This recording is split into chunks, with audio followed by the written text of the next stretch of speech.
ಅಪಘಾತಕ್ಕೆ ಒಟ್ಟು 13 ಮಂದಿ ಬಲಿಯಾಗಿದ್ದಾರೆ. ಅಪಘಾತಕ್ಕೂ ಮುನ್ನ ಟಿಟಿ ವಾಹನದ ಸಿಸಿಟಿವಿ ದೃಶ್ಯ ಕೂಡ ಲಭ್ಯವಾಗಿದೆ. ಬೆಳಗ್ಗೆ 3:20ಕ್ಕೆ ಬಂಕಾಪುರ ಟೋಲ್ ಕ್ರಾಸ್ ಮಾಡಿಕೊಂಡು ಟಿಟಿ ವಾಹನ ಸುಮಾರು 25 ಕಿಲೋಮೀಟರ್ ದೂರ ಕ್ರಮಿಸಿದೆ.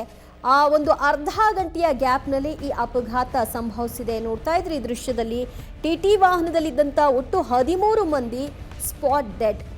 ಈ ದೃಶ್ಯ ನೀವು ನೋಡ್ತಾ ಇರೋದು ಟೋಲ್ ಕ್ರಾಸ್ ಮಾಡ್ತಾ ಇರುವಂತಹದ್ದು. ಬಂಕಾಪುರ ಟೋಲ್ನ ಬಳಿ ಟೋಲ್ ಪೇ ಮಾಡಿ ನಂತರ ಅಲ್ಲಿಂದ ಮೂವ್ ಆಗಿದೆ. ಇಲ್ಲಿಂದ 25 ಕಿಲೋಮೀಟರ್ ಮುಂದೆ ಸಾಗಿದ ನಂತರದಲ್ಲಿ ಅಪಘಾತ ಸಂಭವಿಸಿದೆ. ಬೆಳಗ್ಗೆ 3:20ಕ್ಕೆ ಬಂಕಾಪುರ ಟೋಲ್ ಬಳಿ ಆ ಟಿಟಿ ವಾಹನ ಪಾಸ್ ಆಗ್ತಾ ಇರುವಂತಹ ದೃಶ್ಯವನ್ನು ಕೂಡ ಸ್ಕ್ರೀನಲ್ಲಿ ಗಮನಿಸ್ತಾ ಇದ್ರಿ. ಒಟ್ಟು ಮೃತರ ಸಂಖ್ಯೆ 13 ಮಂದಿ. ಅವರೆಲ್ಲರೂ ಕೂಡ ಹಾವೇರಿ ಮೂಲದವರಾಗಿದ್ದಾರೆ. ಟೋಲ್ ಕ್ರಾಸ್ ಮಾಡಿ ಸುಮಾರು ಅರ್ಧ ಗಂಟೆ ಆಯಿತು. ಅದಾದ ನಂತರದಲ್ಲಿ ಅಪಘಾತಕ್ಕೆ ಟಿಟಿ ವಾಹನ ಅದರಲ್ಲಿದ್ದಂತಹ ಮಂದಿ ಕೂಡ ಬಲಿಯಾಗಿದ್ದಾರೆ.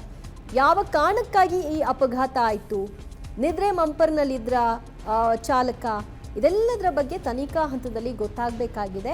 ಬೆಳಗಿನ ಜಾವ ಸಹಜವಾಗಿ ನಿದ್ದೆಗೆ ಜಾರುವಂತಹ ಮೊಮೆಂಟ್, ಆ ಹೊತ್ತಿನಲ್ಲಿ ಅವರು ವಾಹನ ಚಲಾವಣೆ ಮಾಡಿದ್ರ ಪರಿಣಾಮವಾಗಿ ಈ ದುರಂತ ಸಂಭವಿಸಿದ್ದ. ಹಾವೇರಿಯಿಂದ ಎಲ್ಲಿಗೆ ಹೋಗ್ತಾ ಇದ್ರು ಇವರು ಇತ್ಯಾದಿ ಮಾಹಿತಿಗಳಿನ್ನಷ್ಟೇ ಗೊತ್ತಾಗಬೇಕಾಗಿದೆ. 13 ಮಂದಿಯ ಮೃತದೇಹಗಳನ್ನು ಈಗ ಆಂಬ್ಯುಲೆನ್ಸ್ನ ಮೂಲಕವಾಗಿ ತೆಗೆದುಕೊಂಡು ಹೋಗಿ ಅವರ ಕುಟುಂಬಗಳಿಗೆ ಕೊಡುವಂತಹ ಕೆಲಸಗಳೆಲ್ಲವೂ ಕೂಡ ಆಗುತ್ತೆ. ಇದು ಬೆಳಗ್ಗಿನ ಜಾವ ಸಂಭವಿಸಿರುವಂತಹ ದುರ್ಘಟನೆ. ಅಪಘಾತಕ್ಕೂ ಮುನ್ನ ಟಿಟಿ ವಾಹನದ ದೃಶ್ಯವನ್ನ ಸ್ಕ್ರೀನಲ್ಲಿ ಮಗದೊಂದು ಭಾಗದಲ್ಲಿ ಮೃತದೇಹಗಳನ್ನು ಹೊರತೆಗಿತಾ ಇರುವಂತಹ ದೃಶ್ಯ.